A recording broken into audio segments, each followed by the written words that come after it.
Welcome to displacement as a definite integral. So first, let's just consider what is displacement. So if an object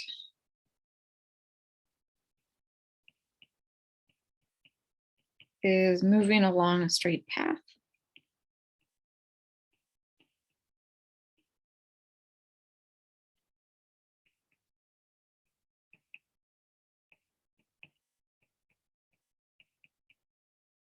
then its displacement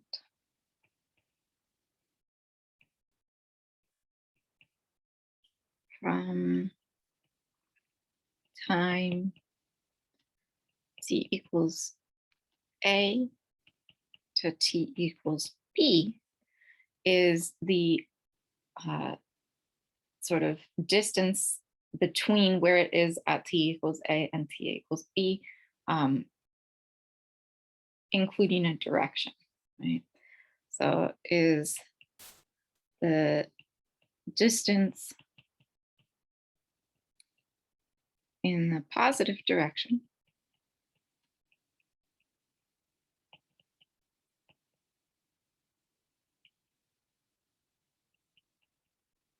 between the position, oh, sorry, I went a little too far. If an object is moving along a straight path, there we go. Its displacement from time t equals a to t equals b is the distance in the positive direction between the position at t equals a and at t equals b.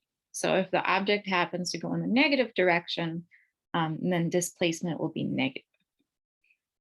I'm going to add that. So if the object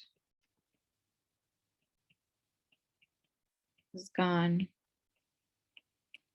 in the negative direction,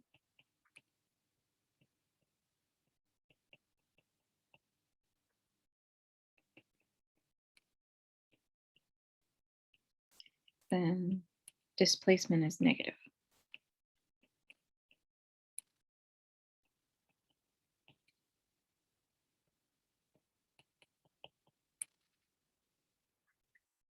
So my next claim is that the displacement from t equals a to t equals b is actually just the definite integral of velocity. So this was the displacement. And the claim here is that the displacement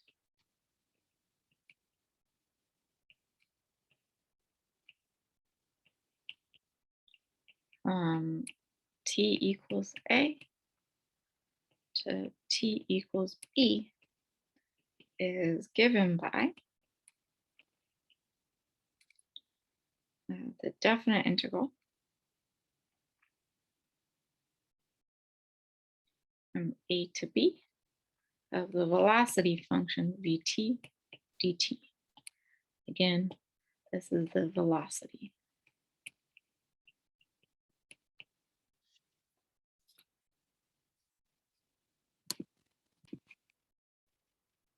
I apologize for the shifting around of the screen in my video. The screen stopped updating for a little while. All right, so we have displacement is the definite integral from a to b of the velocity function vt. And so let's go ahead and take a look at an example. So in this example, the velocity of an object t seconds after release, which was thrown upwards at 40 feet per second from the roof of a 50-foot building, is given by v of t equals negative 32t plus 40. We want to know what is the maximum displacement from the time of release and when does it occur? So let's go ahead and say when does it occur? Will be, we're just going to label this as t equals a. Actually, to be consistent, we'll make this t equals b. And we're trying to figure out what that is. And then the maximum displacement from the time of release, this is saying from time of release, we're looking at t equals 0. This is acting as our a previously. And so our displacement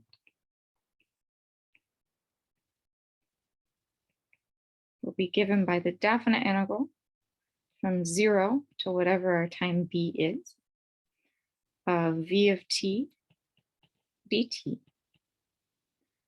or the definite integral from 0 to b of negative 32t plus 40 times dt.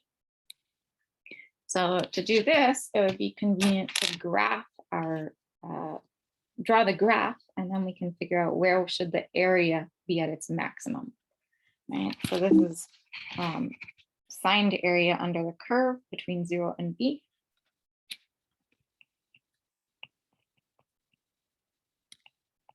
This is a signed area under v of t between 0 and b.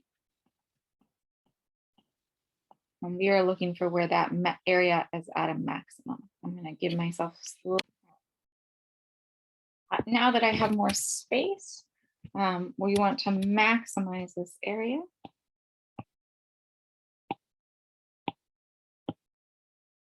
So we want to maximize it.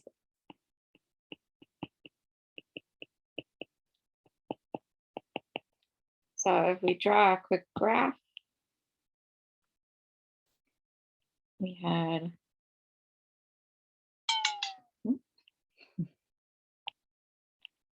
a y-intercept of 40.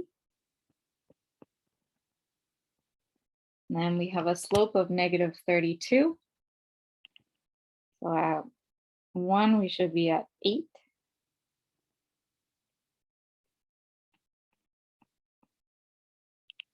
And then we keep going. So positive velocity would be the object is going up. Negative velocity, the object is coming down. We want to look for a maximum area starting at 0. As we fill in here, right, we're adding positive area, adding positive area, adding positive area, adding positive area. The area is getting larger and larger and larger. Once we cross the x-axis, then we will be subtracting area. So anything over here, we're subtracting area.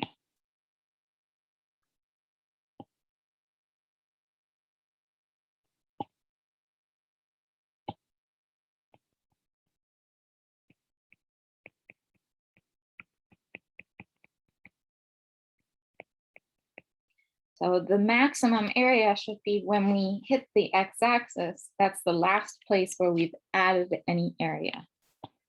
So our b will be at that x-intercept. So we're just finding the x-intercept.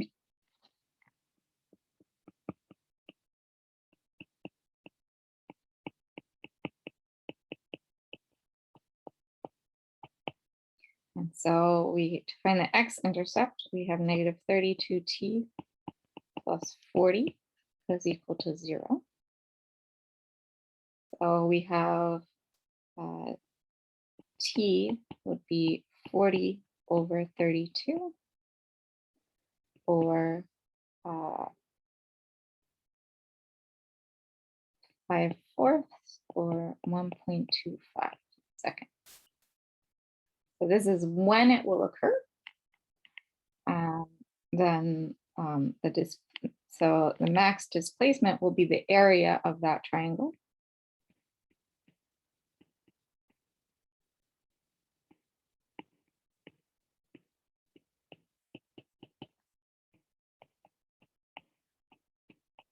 So we have our triangle.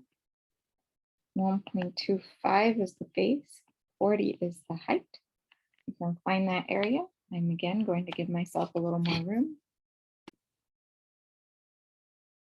So this area is 1/2 times 1.25 times 40, or 20 times 1.25, which is 25. So the max displacement is 25 feet.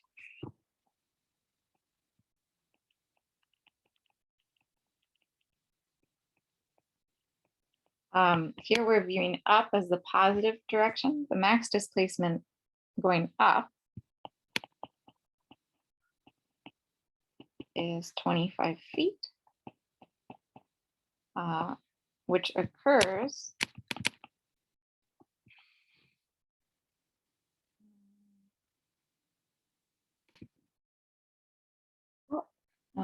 which occurs 1.25 seconds after release.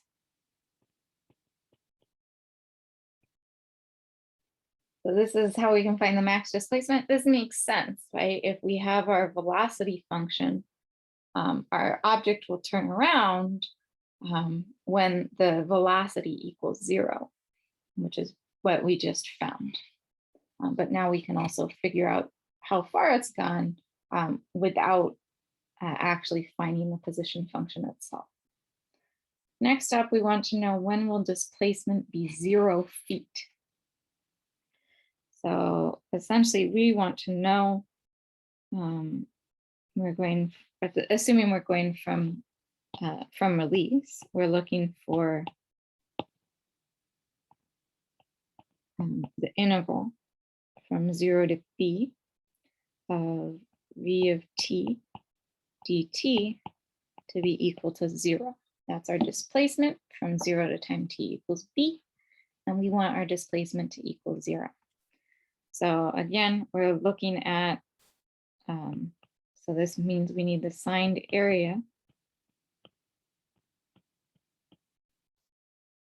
between t equals 0 and b under v of t is equal to 0. So we have just seen, once more, I need more space. We were just looking at our graph.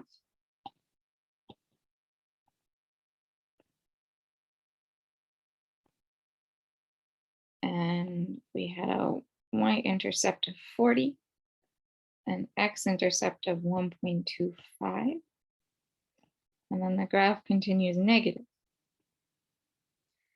We just figured out the area of that first triangle was a positive 25.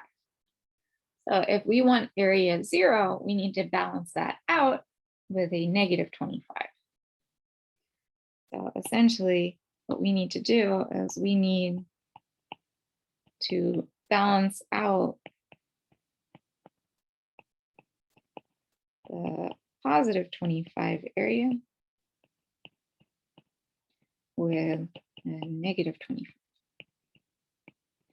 So we're going to figure out what triangle we need here in order to have a negative 25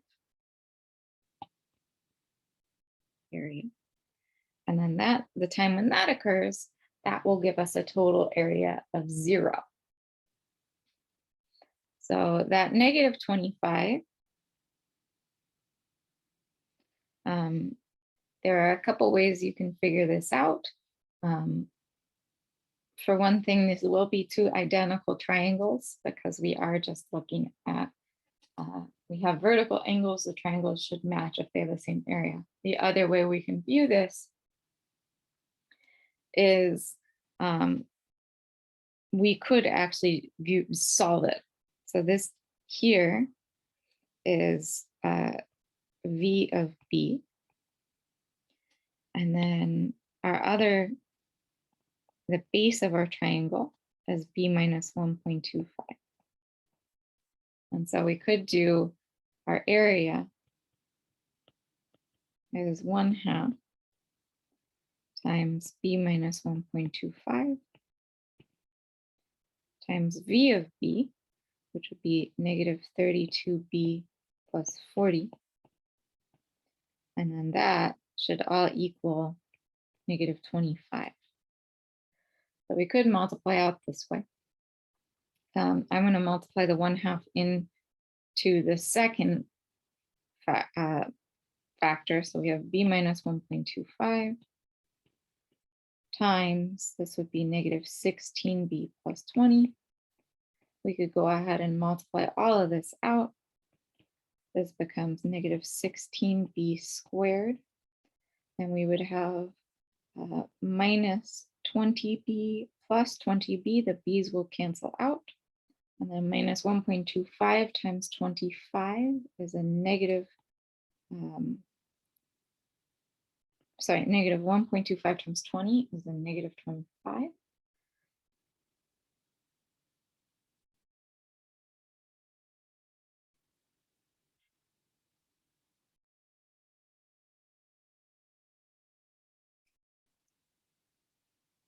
So we are looking for where this is equal to negative 25.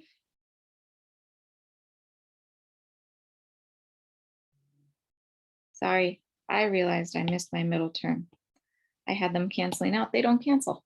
Negative 1.25 times negative 16b is a positive 20b. And then we have another 20b. So this is plus 40b. And then we have our minus 25 on the end. So this becomes 0 equals negative 16b squared plus 40b. Giving myself still more room. We then have 0 equals, we can pull out a negative 8b, and we have 2b minus 5. So this would give us b equals 0, which isn't relevant at the moment. And then that 2b minus 5 would give us b equals 5/2 or 2.5. And so we get that the displacement equals 0 at time 2.5 seconds. So the displacement equals 0 feet, 2.5 seconds after release.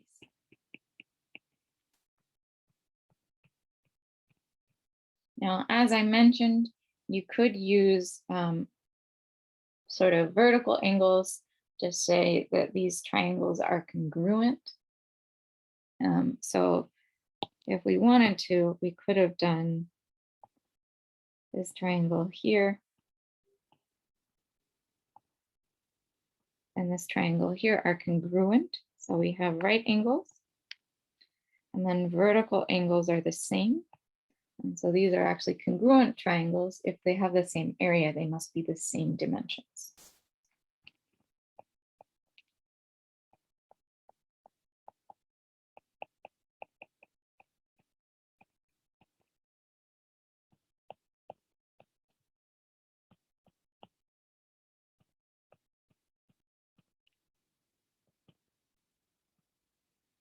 So this is throwing some old geometry into the mix.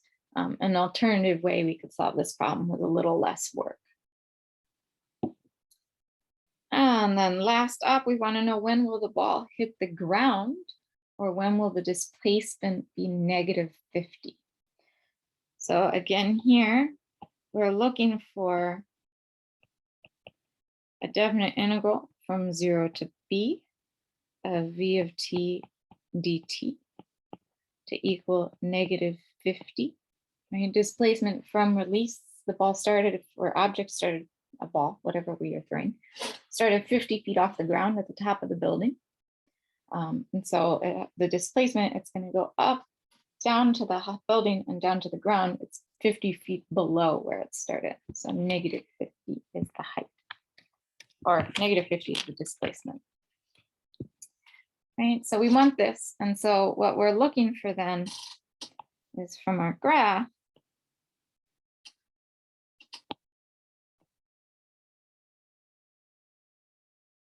we have, this was 25.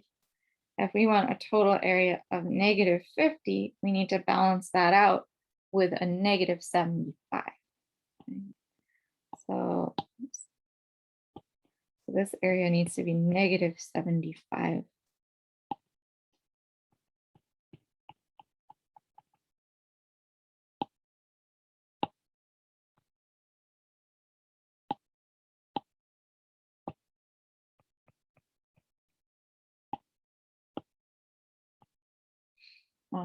So we need negative 75 to balance out positive 25. So when we do this, we can pull the same game we pulled on the last problem, right?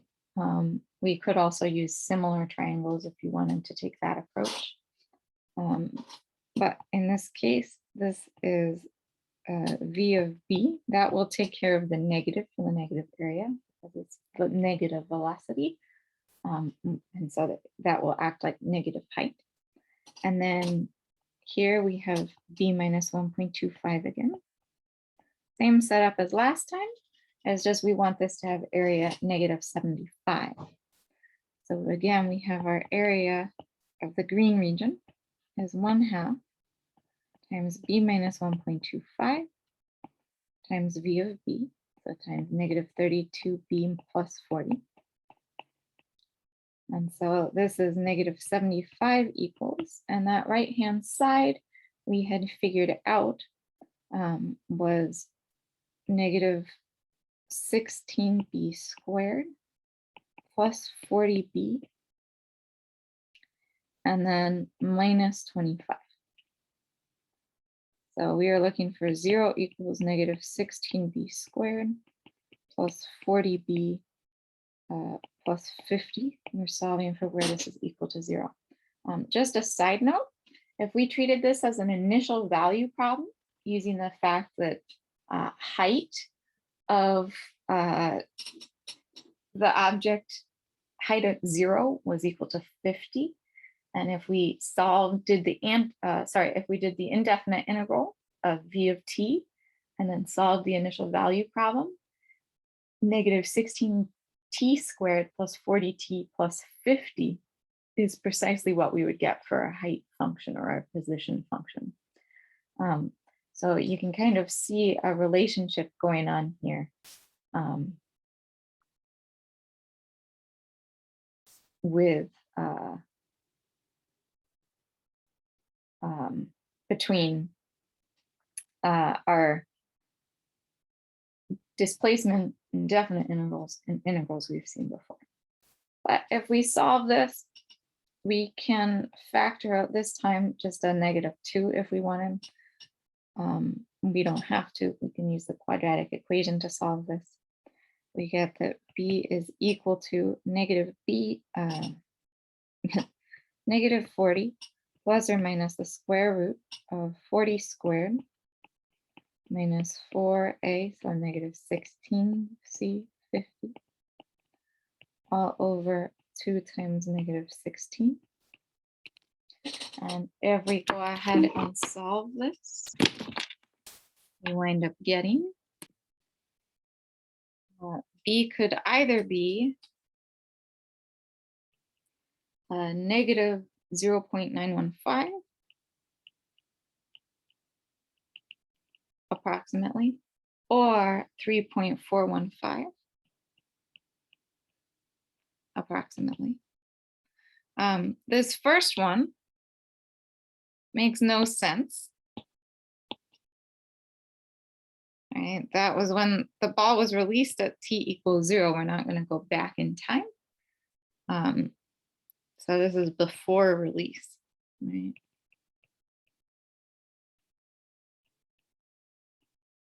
And so the one we're going to want is our 3.415. So we have the ball hits the ground.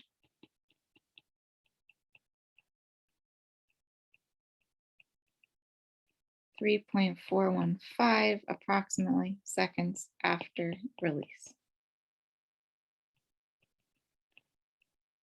So this is a way you can go about finding